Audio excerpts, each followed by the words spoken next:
আসসালামু আলাইকুম সবাইকে। কেমন আছেন সবাই? আশা করি সবাই ভালো আছেন। আজকে আমি রান্না করতে যাচ্ছি সিলেটের একটা ঐতিহ্যবাহী রান্না যেটার নাম হচ্ছে আখনি।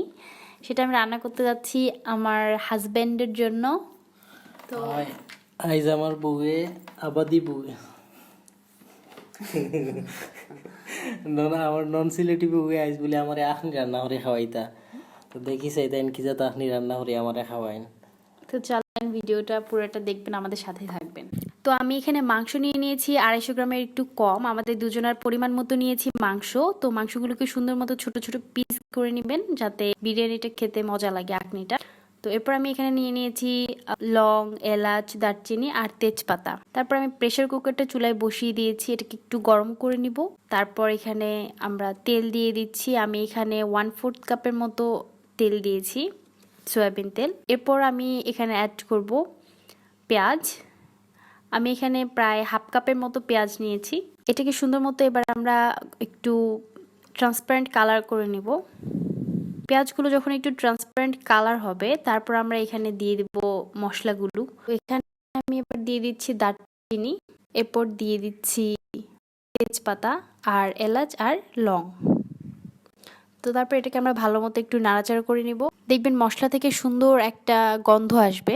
মশলাটা একটু ভালো মতো হয়ে গেছে, মশলাটা কষানো হয়ে যাওয়ার পর আমরা এখানে বাটা মশলাগুলো দিয়ে নিচ্ছি। বাটা মশলাগুলোর মধ্যে আছে আদা বাটা, রসুন বাটা আর জিরা বাটা। সব মিলিয়ে আমি 1 টেবিল স্পুনের মতো দিয়েছি, এর একটু বেশি হবে। এরপর মশলাটাকে সুন্দর মতো আমরা একটু কষিয়ে নেব।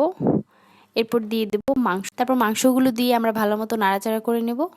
মাংসগুলো ভালো মতো নাড়াচাড়া করে নেওয়ার পর আমি এখানে এখন দিয়ে দেব একটু গোলমরিচের গুঁড়ো, পরিমাণ মতো দিয়ে দিবেন। আর দিয়ে দিচ্ছি গুঁড়ো মরিচ। এরপর এটাকে সুন্দর মতো নাড়াচাড়া করে নেব। আর এখন আমি দিয়ে দিচ্ছি প্যাকেট গরম মশলা। এখানে আমি 1 টেবিল চামচের মতো প্যাকেট গরম মশলা দিয়েছি। আর সুন্দর মতো এটাকে আমরা নাড়াচাড়া করব। এরপর আমি এখানে অ্যাড করব লবণ। স্বাদ মতো লবণটা আপনারা সবাই দিয়ে দিবেন।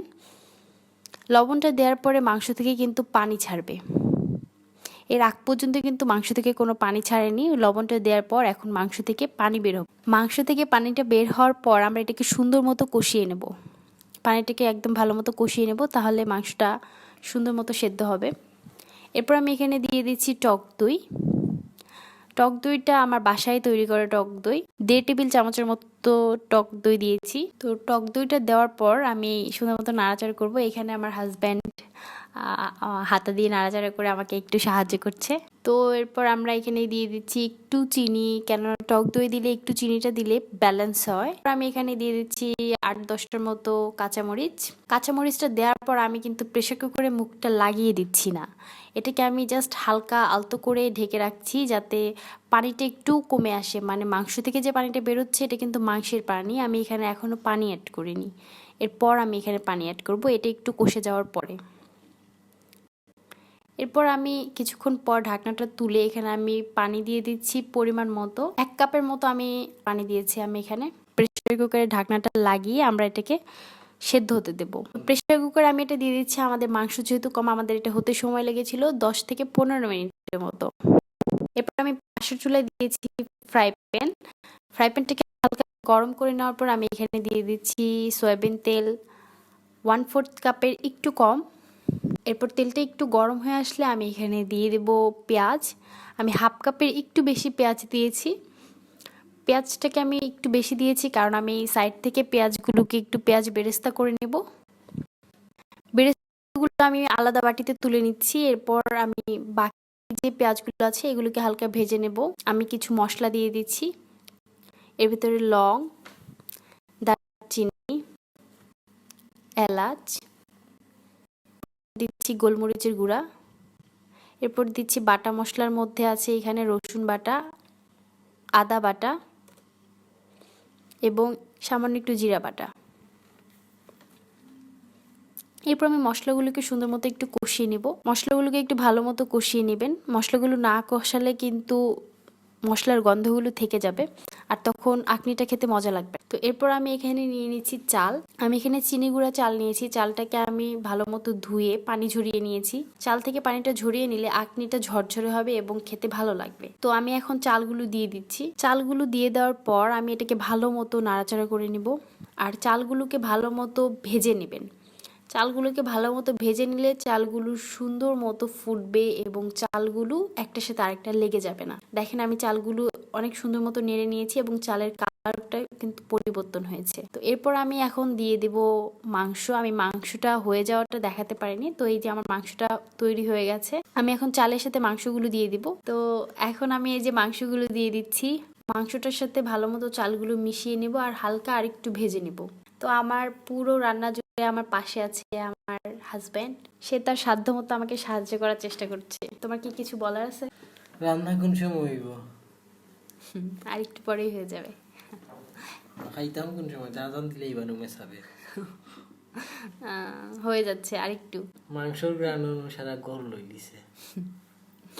ধন্যবাদ। তো আমি মাংসটা আরেকটু নাড়াচাড়া করে নেওয়ার পর আমি এখানে গরম পানি দিয়ে দেবো। সবসময় আখনি বা বিরিয়ানি এগুলোতে গরম পানি ব্যবহার করার চেষ্টা করবেন। গরম পানি দিলে চালগুলো ভালো মতো ফুটবে এবং একটার সাথে আরেকটা লেগে যাবে না।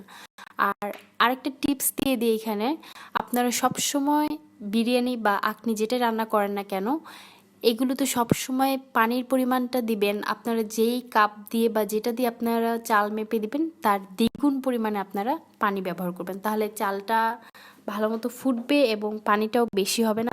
পানি ডাবল দিলে চালটা ঝরঝরে থাকবে, একটার সাথে একটা লেগে যাবে না। বিরিয়ানি বা আখনি যেটাই রান্না করেন না কেন সবসময় পানিটা ডাবল দেবেন। এরপর আমি দিয়ে দিচ্ছি একটু কাঁচামরিচ। একটু নেড়ে চেড়ে আমি ঢাকনাটা দিয়ে ঢেকে দিলাম।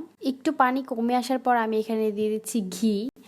আপনারা চাইলে ঘি দিয়ে পেঁয়াজ বেরেস্তা বা শুরুতেই ঘিটা ব্যবহার করতে পারেন, কিন্তু আমি ঘিটা একটু পরে দিচ্ছি যাতে ঘিয়ের যে ফ্লেভারটা থাকে এটা যাতে একদম তাজা থাকে, সেই জন্য আমি ঘিটা একটু পরে দিচ্ছি। বিরিয়ানির পানিটা কমে আসার একটু আগ দিয়ে আমি ঘিটা দিলাম। এরপর আমি এটাকে ভালো মতো মিক্সড করে দিচ্ছি এবং ঢাকনাটা দিয়ে ঢেকে দিলাম। একটু পরপর ঢাকনাটা তুলে বিরিয়ানিগুলো নাড়াচাড়া করে নেবেন, এতে করে তলানিতে লেগে যাওয়ার সম্ভাবনা থাকবে না। আমি একটু পরপরই নেড়ে দিয়েছি। এরপর আপনারা চাইলে গুঁড়ো দুধ ইউজ করতে পারেন। গুঁড়ো দুধ ইউজ করলে বিরিয়ানিটা খেতে মজা লাগে, প্লাস বিরিয়ানির চালগুলো ঝরঝরে থাকে। এরপর এটাকে আমি ভালো মতো মিক্সড করে দিচ্ছি। খুব সুন্দর জোর হয়েছে না? খাইতে খুব ভালো লাগে। তো তারপর আমি এটাকে ভালো মতো একটু হালকা চাপ দিয়ে, বেশি জোরে চাপ দেওয়া যাবে না।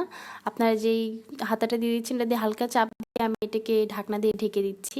যখন চালগুলো হয়ে আসবে পানি শুকিয়ে যাবে, এরপর আর বেশি নাড়াচাড়া করবেন না, কারণ এরপর যদি বেশি নাড়াচাড়া করেন তাহলে চালগুলো গলে যাবে বা আঠা আঠা হয়ে একটার সাথে একটা লেগে যেতে পারে। তো হাত দিয়ে আমি চাল নিয়ে আমি দেখলাম আখনিটা হয়ে গেছে, এখনো সামান্য ফুটতে বাকি আছে। পানি শুকিয়ে গেছে দেখে এটা মনে করবেন না যে আমার বিরিয়ানির চালটা এখনো হয়নি, ফোটেনি, হালকা এখনো বাকি আছে, আরও পানি দেবো কিনা। এই কাজটা কখনোই করবেন না। অনেকে আমরা যারা নতুন থাকি এখানে আমরা সামান্য পানি দিয়ে দেই যে ফোটেনি তার জন্য, কিন্তু না, আস্তে আস্তে আপনার চুলার আঁচটা এই সময় সব থেকে লো দিয়ে রাখবেন, এতে করে ভাপেই আপনার চালগুলো ভালো মতো একদম ফুটে যাবে। এরপর আমি বলে দিচ্ছি আমি কতটুকু চাল নিয়েছি আর কতটুকু পানি নিয়েছি। আমি এখানে একটা কাপ নিয়েছি যেটা 180 ml একটা কাপ। আমি এই কাপ দিয়ে 1.5 কাপের মতো চাল দিয়েছি আর পানি দিয়েছি 1.5 কাপের ডাবল 3 কাপ। এর একটু বেশি দেয়নি, একটু কম দেয়নি, যতটুকু চাল দিয়েছি আমি ঠিক মেপে তার দ্বিগুণ পরিমাণ। এতে করে আমার আখনিটা কিন্তু ঝরঝরেই থাকবে এবং খেতেও ভালো লাগবে। এখন আমি সামান্য একটু ঘি দিয়ে দিচ্ছি। এখানে কিন্তু ঘিটা জমাট বাঁধা, এই জন্য মনে হচ্ছে অল্প, বাট আমি এখানে 1 টেবিল চামচের মতো ঘি দিয়েছি। ঘিটা লাস্টে দেওয়ার আরেকটা কারণ হচ্ছে এতে করে ঘিয়ের যে একটা তাজা ফ্লেভার এটা কিন্তু থাকবে আর খেতেও ভালো লাগবে, সুন্দর একটা গন্ধ বের হবে। আর লাস্টে আমি এখানে একটু পেঁয়াজ বেরেস্তা দিচ্ছি। পুরো রান্নাটার সাথে পেঁয়াজ বেরেস্তা মিক্স করার জন্য আমি এখানে একটু দিচ্ছি আর একটু রেখে দিয়েছি ডেকোরেশনের জন্য। এই পর্যায়ে কিন্তু চুলার আঁচটা একদম লো থাকবে। ফ্রাই প্যানে দিলে কিন্তু লেগে যাওয়ার চান্সটা কম থাকে, তলায় একদম লেগে যায় না। আমার বিরিয়ানি একদমই তলায় লাগেনি, শুধু ফ্রাই প্যানে নিয়েছি, কিন্তু কোনো তাওয়া বা কিছু ব্যবহার করিনি, তারপরেও কিন্তু আমার বিরিয়ানিটা একদম পারফেক্ট হয়েছে। হয়ে গেল আমাদের মজাদার আখনি। দেখেন কতটা ঝরঝরে হয়েছে আমাদের আখনিটা, খুব সুন্দর হয়েছে আর খুব ঝরঝরে হয়েছে। আমার খুব ভালো লাগছে। তোমার কেমন লাগছে? খুব মজা হয়েছে, আমি খাইয়া খুব মজা পেয়েছি। তোমার তো আমি এই উপর দিয়ে দিয়ে দিচ্ছি ডেকোরেশনের জন্য। খুব মজা হয়েছে আমার বউর রাতের আখনি রান্না খাইয়া, খুব মজা লাগছে। আপনারাও চাইলে আমার বউর রেসিপি অনুযায়ী রান্ধিয়া খাইতে পারো। আশা করি ভালো লাগবে আপনারা সবার। আর রান্না যদি ভালো লাগে তো আমার বউর চ্যানেল হিসেবে সাবস্ক্রাইব করবা। আর লাইক কমেন্ট শেয়ার করে পাশে থাকবেন, আর কমেন্ট করে জানাবেন যে আমাদের ভিডিওটা কেমন লাগলো। যেহেতু লকডাউন, তো আমার হাজব্যান্ড সবসময় আমার পাশে থেকেছে, সে আমাকে সাহায্য করেছে, এই জন্য তার ভয়েসটা নেয়া। আমরা একসাথে রান্নাটা করেছি। একলগে বইয়া বইয়া বিরিয়ানি খাইছি, খুব ভালো লাগছে। হ্যাঁ, এই কমপ্লিমেন্টটা আমার জন্য অনেক বড় পাওয়া। যেহেতু তার জন্য রান্না করা, তার ভালো লেগেছে, এর জন্য আমার খুব ভালো লাগছে। তো আশা করি সবাই পাশে থাকবেন। আল্লাহ হাফেজ সবাইকে।